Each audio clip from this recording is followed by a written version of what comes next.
So your target is 60? Now, we just need the power. So,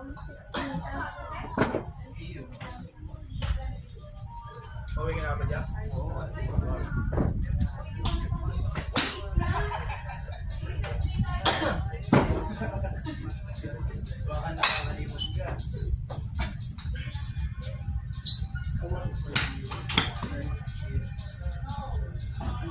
That's nice.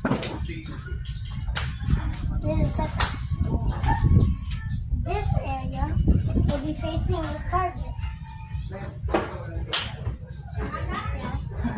This area will be facing. Make sure that the ball is in the middle of your legs. Here. And then when you hit your club you're hitting with, and make sure the chest is aligned.